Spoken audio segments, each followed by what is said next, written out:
This is WPSL Port St. Lucie, the talk of the Treasure Coast.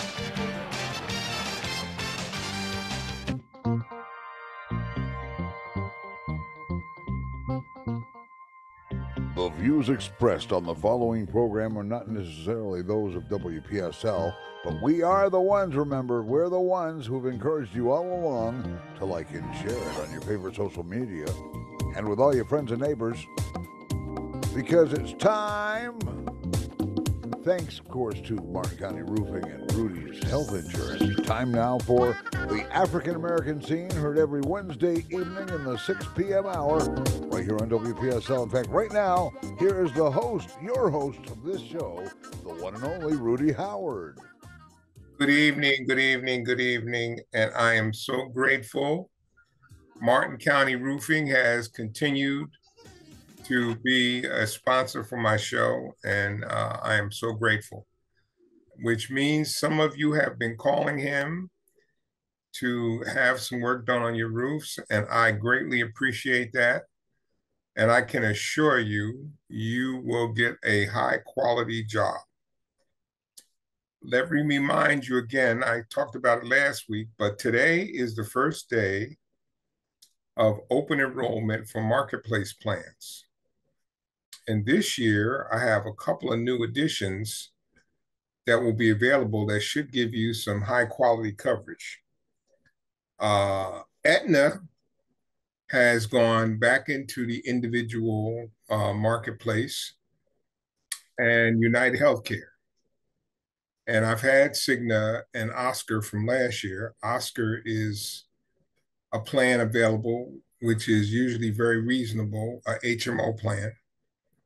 But again, if you need help with your marketplace plan and you're under 65, give me a call, 475-8856. That's 475-8856. Well, we're going to have an open mic because I'm sure there's some things on people's mind, especially with the new head of the House and the continued conflict in Israel. I am willing and open to hear your thoughts about that. We talked a little bit about it last week, but I'm going to be very brave. Tonight, my primary topic is religion and politics, both things that they tell you to never talk about. But I think we need to talk about them. So I have the courage to do that tonight. Let's talk about the first thing, making a tough decision. When I say making a tough decision, what if a candidate matches your ideology, but is morally reprehensible? Matches your ideology, but is morally reprehensible. Can you accept one aspect of the ideology as enough to tip you over the edge? Or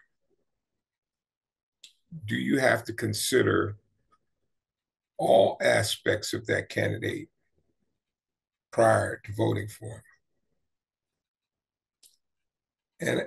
And I will tell you something else, that I started the book Standing My Ground by Capitol Officer Harry Dunn. For all of you who have been misled into believing that it was not a significant event, please don't take my word for it. Read the doggone book, and he gives intricate details about what he and the other officers went through on the day of January 6th. So if you want to get truth, that's important to you, then read the book. If it's not important to you and you've already made up your mind, then don't read it. So what is your dilemma? Your dilemma now is you have a candidate that matches your ideology, but is morally reprehensible.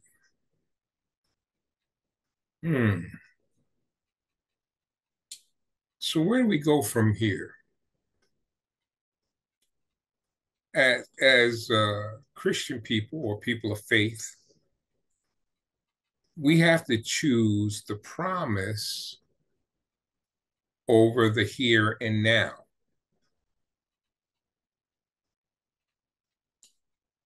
But here's the scenario. I am an American,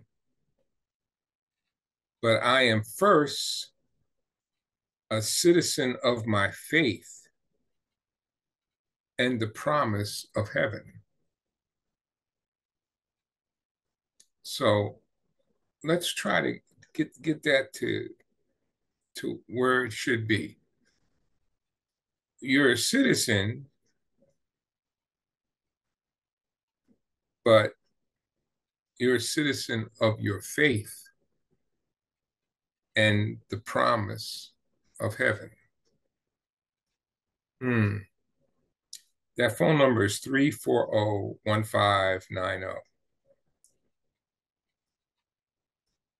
One of the things that we have to do as we are making our decisions is we should seek peace and prosperity for our nation. Peace and prosperity for our nation. I think that is very important. And here's one that challenges all of us. I don't care what side of the fence you're on. We should pray for our leaders. We must be willing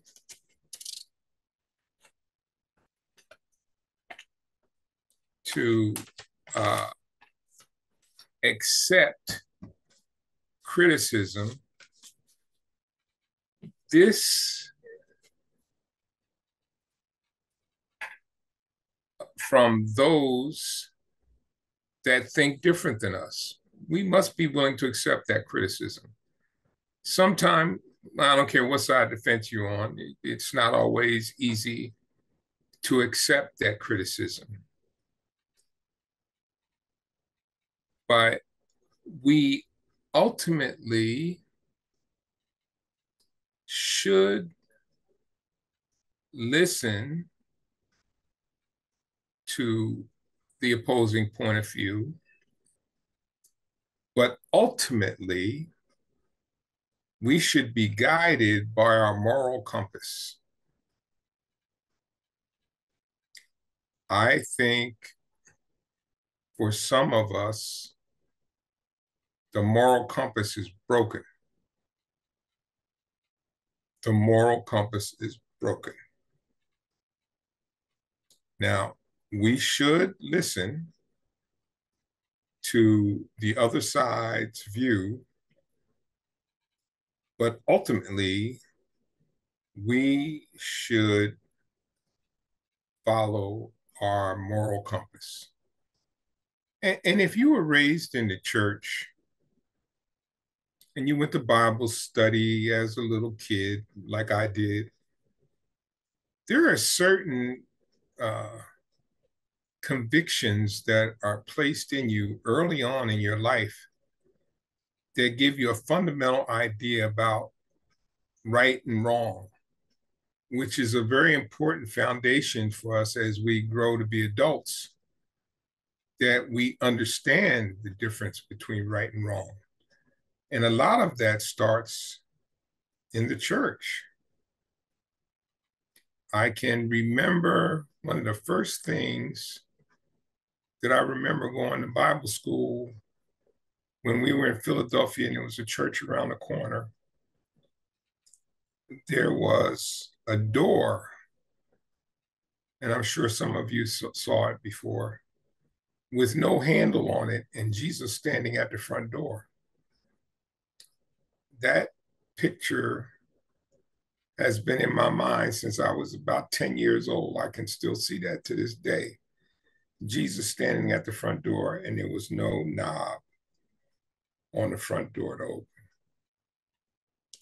So the subliminal message is quite clear. You have to let him in if you want him to come into your home.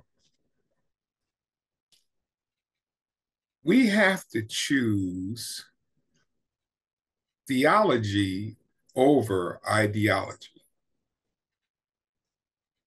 Again, that phone number is 340-1590. I welcome your thoughts and comments.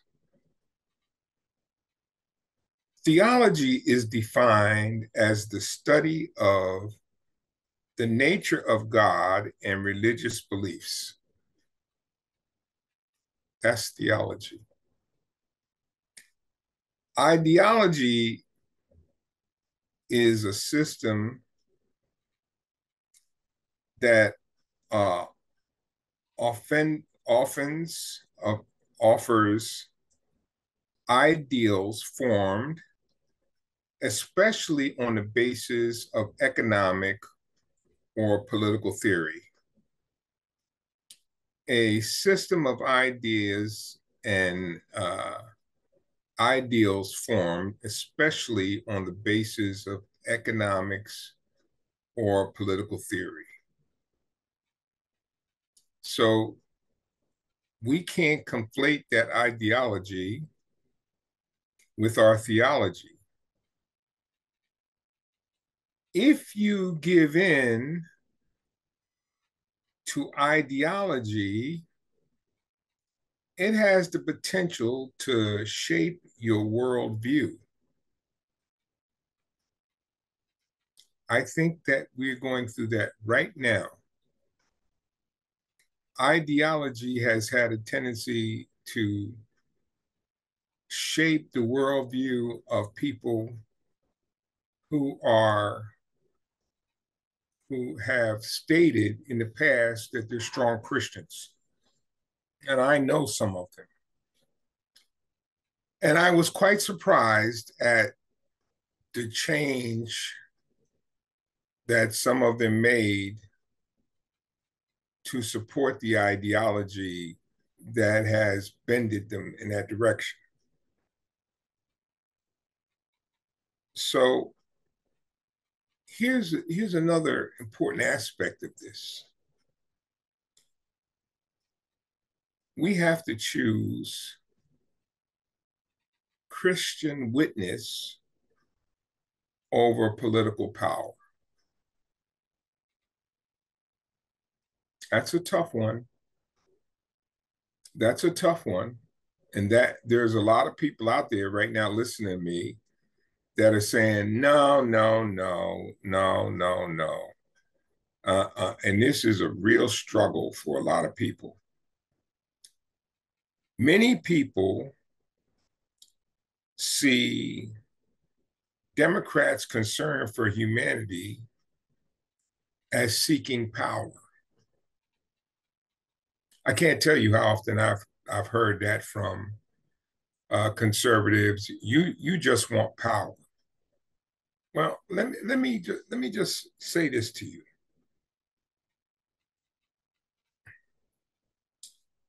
That's not true for most of the Democrats I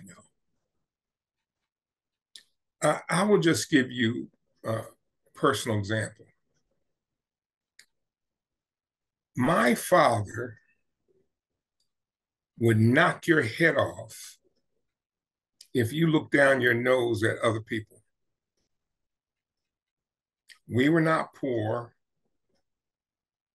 but he would not allow you to talk down to anybody.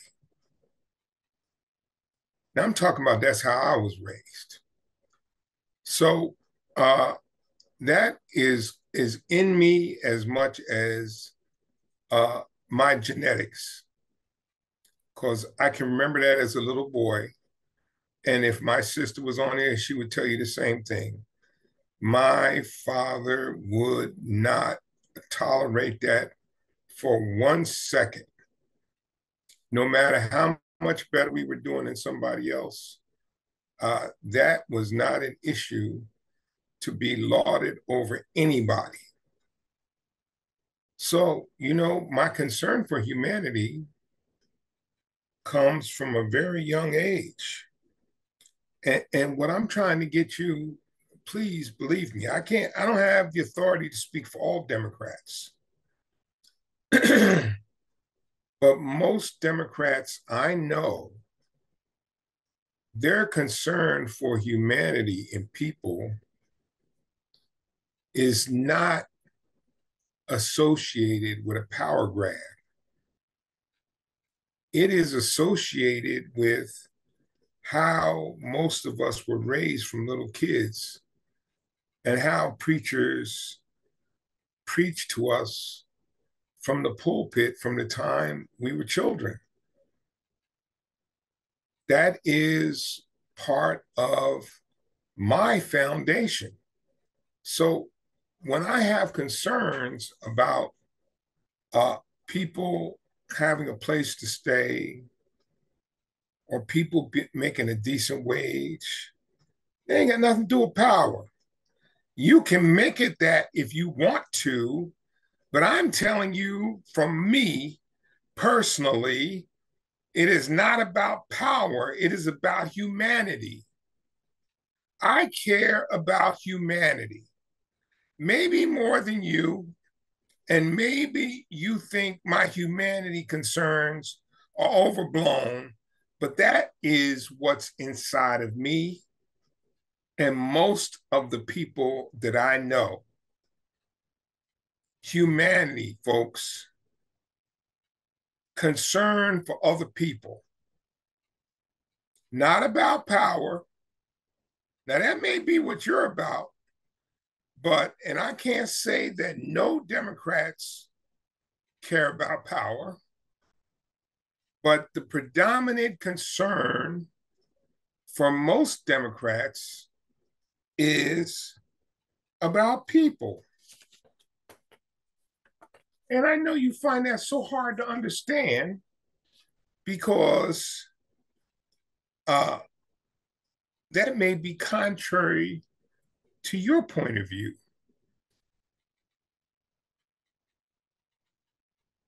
Keep in mind,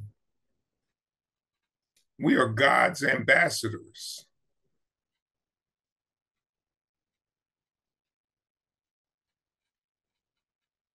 And ask yourself this question: can the world's system compromise your faith? We're going to talk about that a little bit more a little later, but think about it.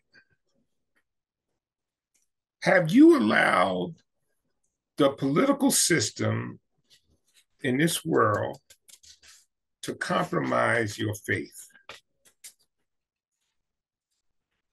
Can you be honest about that?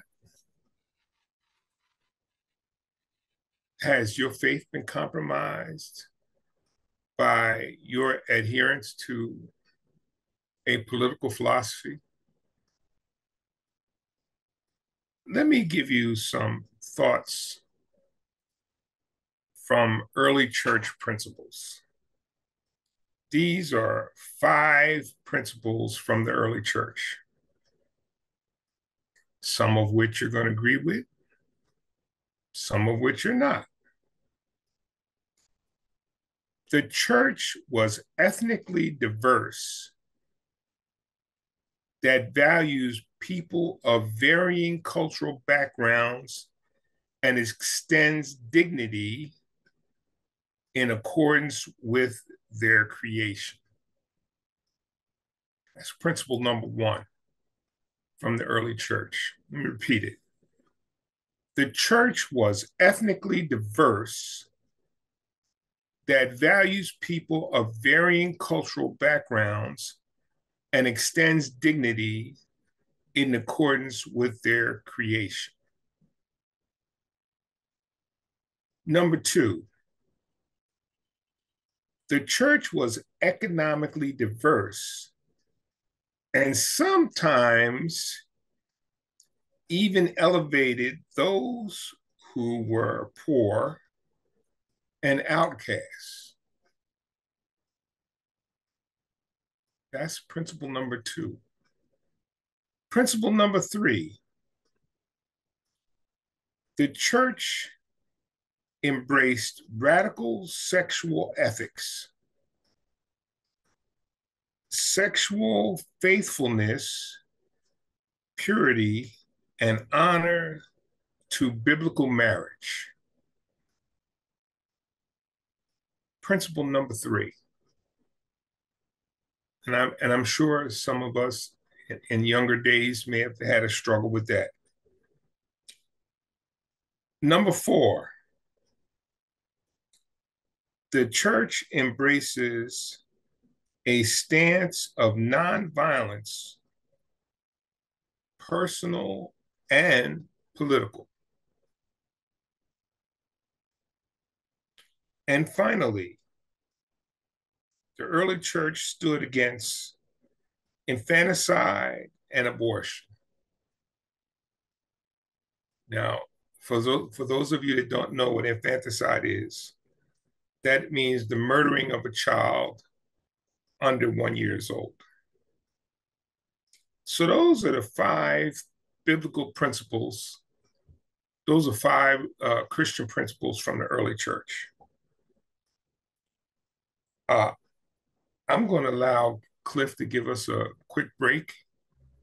And I've already given you a lot to think about. So please pick up that phone and challenge me. Give me your thoughts.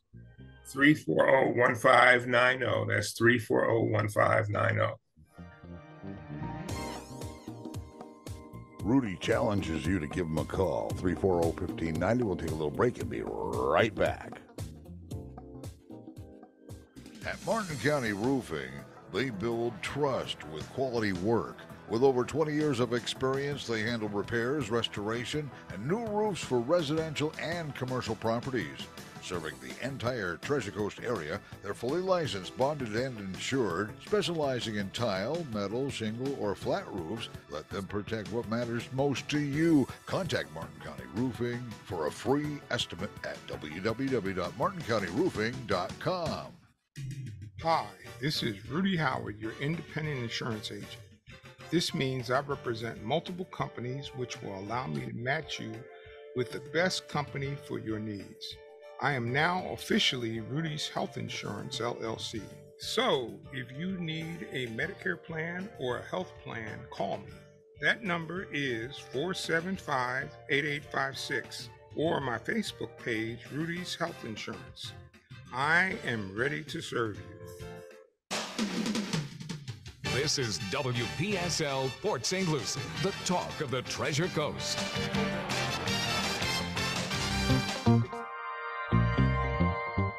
We now return to the African American scene. 340-1590 to talk to Rudy himself. In fact, here he is right now to talk to us once again. Good evening, Rudy. Yes. In our current climate,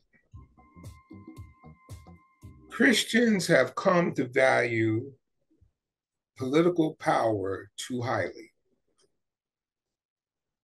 There's too much of an emphasis by Christians on political power. And I see that all the time. And that is part of what is our problem. The ultimate source of our brokenness is not physical, but it's spiritual. Let me repeat that. The ultimate source of our brokenness is not physical, but spiritual. Our spiritual commitments cannot take a back seat to our politics. Did you hear that? Our spiritual commitment cannot take a back seat to our politics. I don't care if you're on the right or the left, that applies for both sides. The other part that I think is really important, which is a poison pill in our society right now. We must reject conspiracy theories. They are causing, and I've talked about this before, they are causing our country great harm. And they have a tendency to pick up momentum. And people tend to say them frequently without regard to whether or not there's any factual basis for it. And they're often running.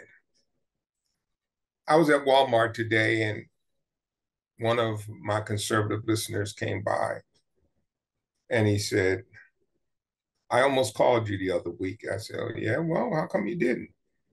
He said, "I don't know. I ran out of time." But he said, why can't you talk about President Biden's 80,000 emails?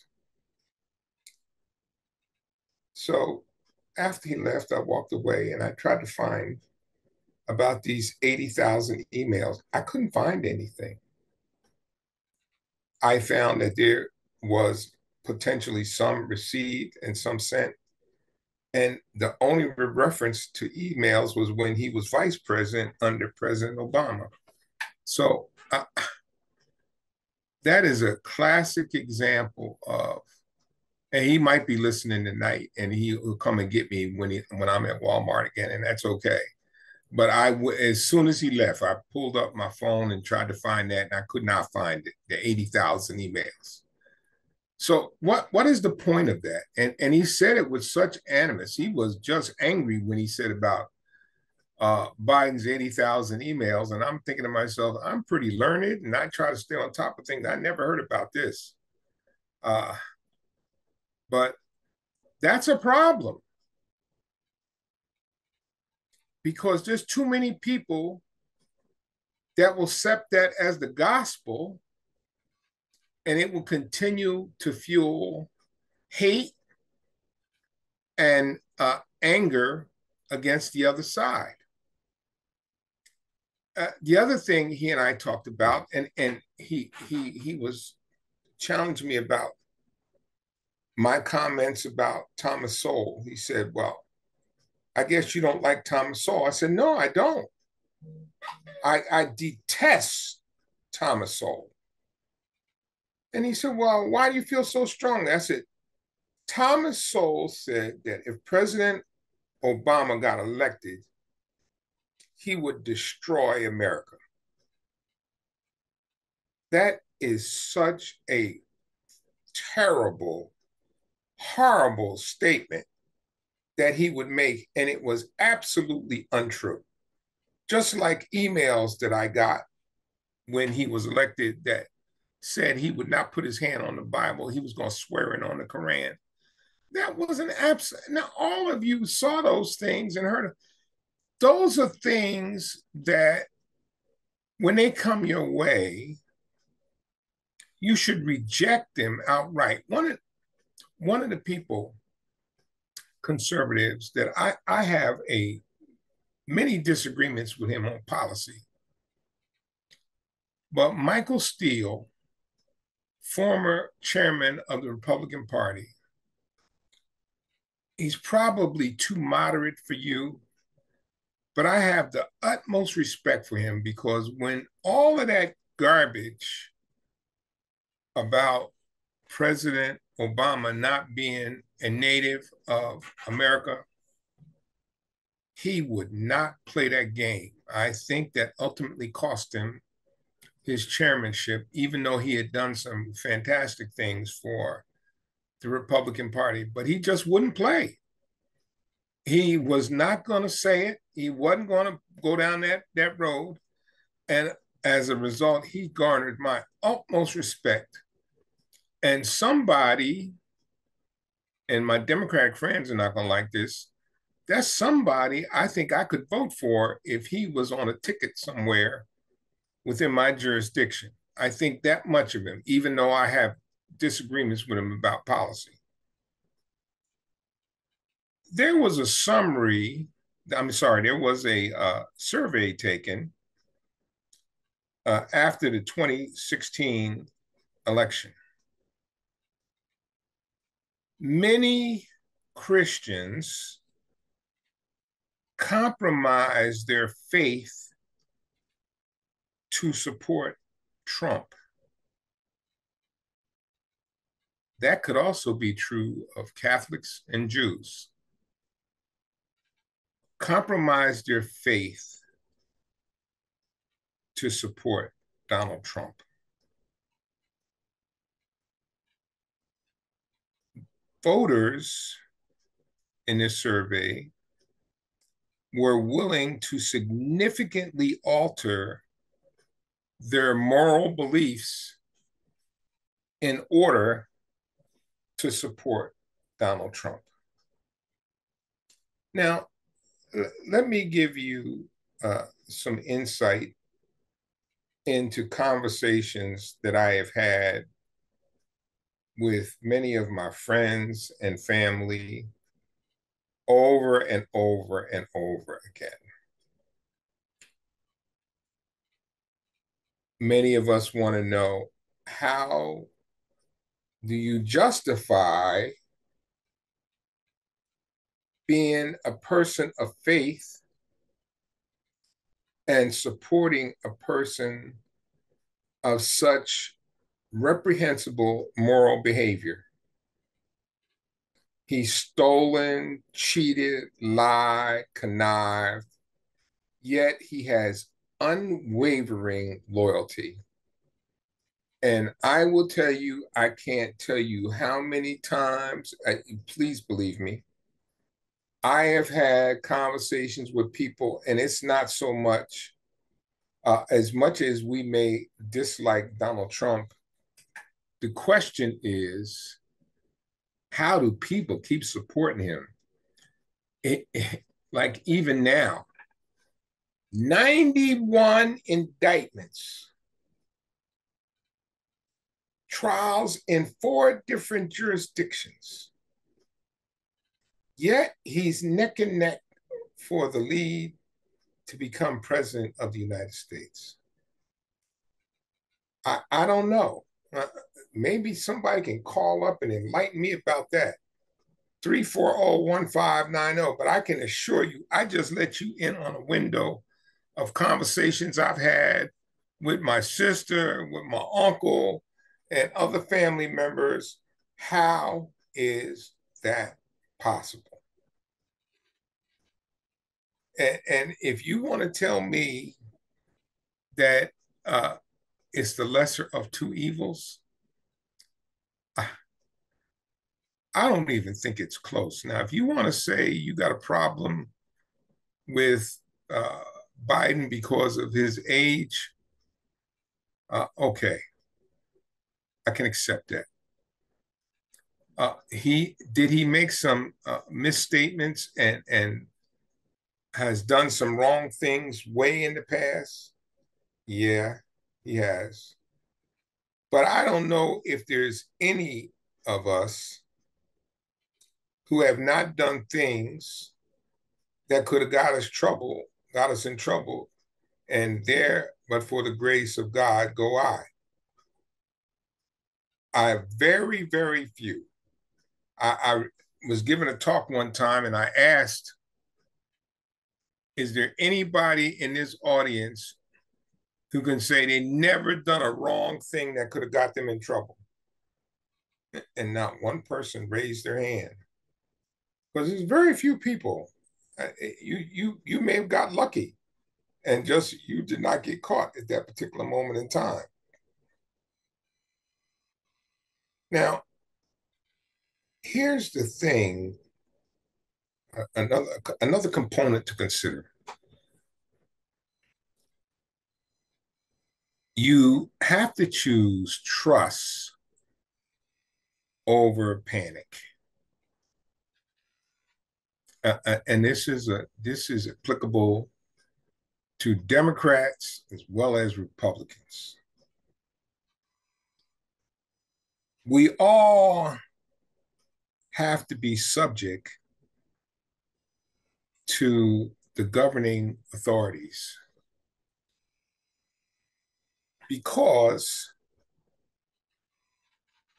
we have to say it was in the will of our Heavenly Father that they're there for whatever reason. That's a tough one. That's a tough one for me. But that is important.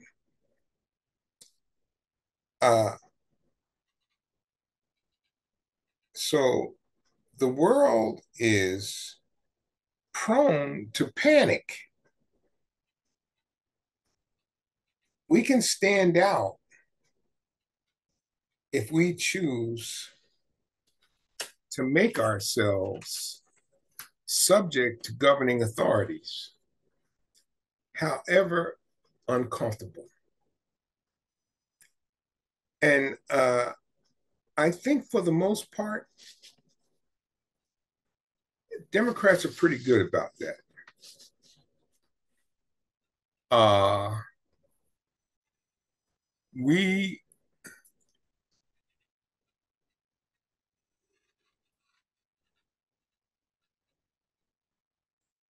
I lost my Zoom here for a second. You're still on. I am? Okay. My Zoom picture is missing, but let's see if I can get it back up here. Okay. All right. Well, I'll continue to talk. I can't see it here, but okay. We must allow ourselves to be subject to the governing authorities. Not because we believe the person in power, but because we have trust in God and that He is in control and will continue, there we are, to allow for us to be headed in a direction which is His desire. Now,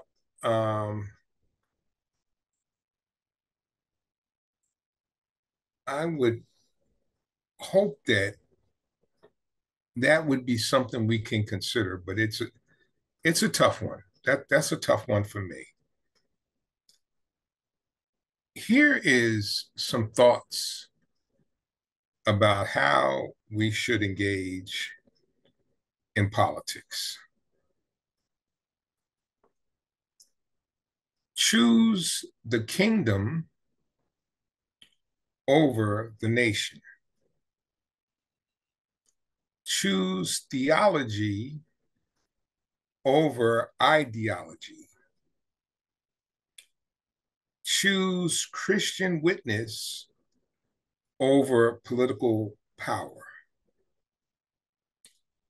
Choose influence over susceptibility. And finally, choose trust over panic. We're down to the last 10 minutes. I'm going to give you one more opportunity if you want to call in. That's 340-1590. Be mindful of these things that we've talked about, especially when you put posts on social media. Double check to make sure they are reliable. You never know who is viewing your posts, reading your words. And you may have a power over someone that you didn't know. Do not spread unfounded or undocumented conspiracies, theories. Don't do it.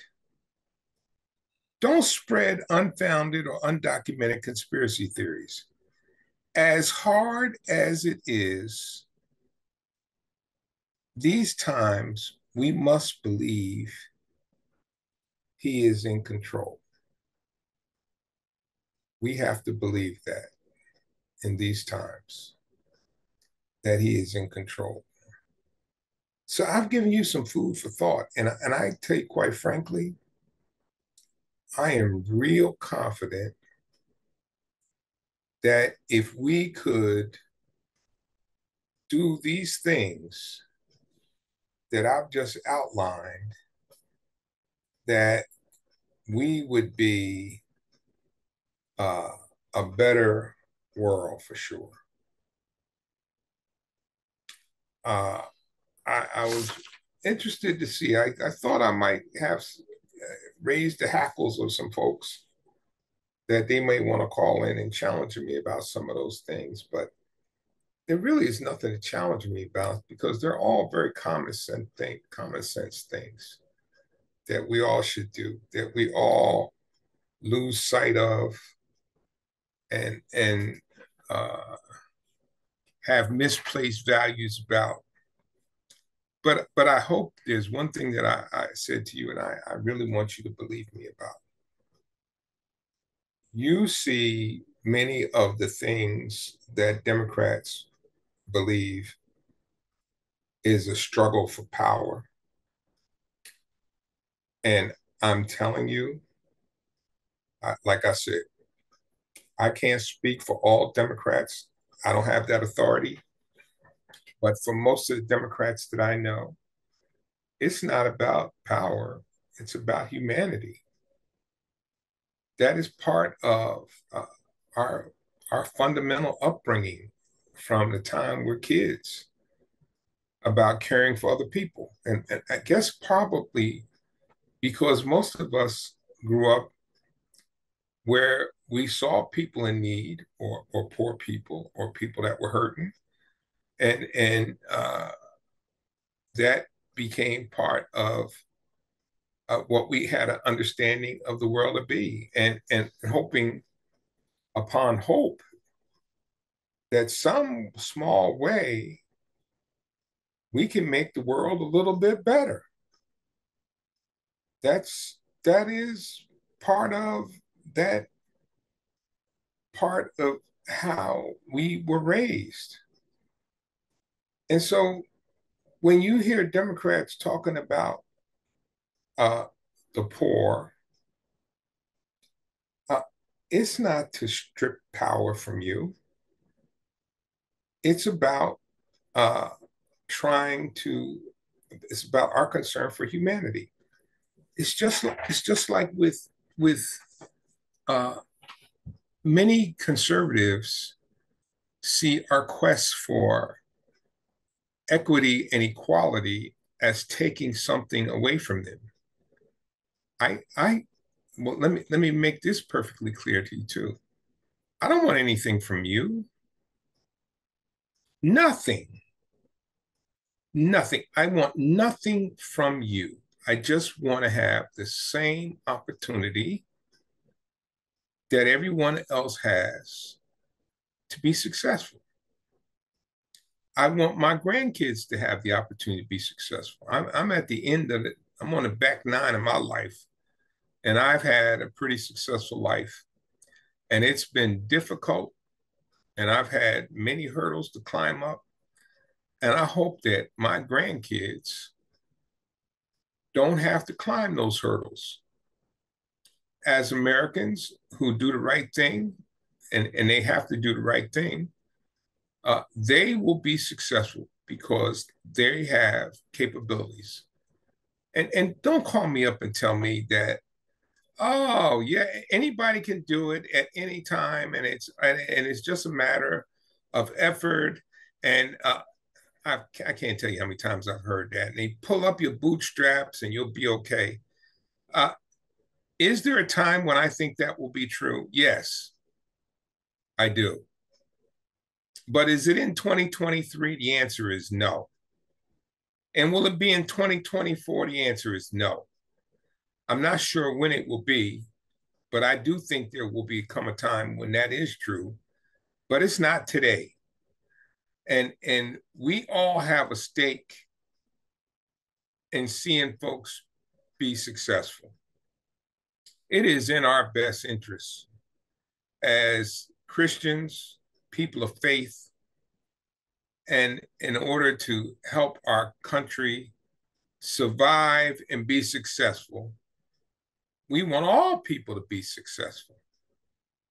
Shouldn't be just a small segment. And unfortunately, while there will be people that will deny it, I think we're at a time when there are those that would like to put a formal caste system in place so as to permanently place the seat of power within certain groups or group. That's not who we are. You know, that's just not who we are. We are a diverse country, uniquely diverse to most countries in the world. And here's the part we lose. While some of that causes some of you great trepidations, keep in mind, we are the most powerful, wealthiest country in the world. And we're the most diverse. So how could that diversity be problematic when we are so diverse and we are so rich and we are so successful? And part of that success has been our willingness to change and adapt. And as long as we continue to change and adapt, I think we will continue to be great. And when we stop that process, I think we will be on a decline. Now, some will say we're on a decline because of the current state of affairs. I do not see that. Maybe I don't want to see that. I don't believe that's so. I think that I'm pretty objective. But I think we could be on a decline if we cannot bring ourselves to a better state of mind and better behavior as a society as a whole. Some of the things that are going on now, they're fixable. It just takes the will, the political will supported by our faith that will allow us to make the fixes that we need to make and to continue us in the direction of being one of the greatest countries in the history of the world. All possible. So you've allowed me to be on my soapbox almost for the whole hour, which, according to my sister, when that happens, I'm usually saying things that are making people really think. So they're not calling. They're kind of agreeing with you, but afraid to say so, afraid to admit it. Yeah, well, I think so. I think there's some people out there that probably agree and don't want to be identified as agreeing.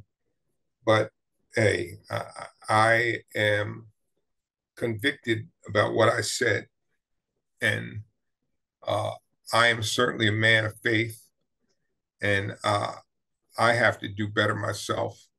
Something I will work on. But I would like to thank you so much for coming to the end of the hour.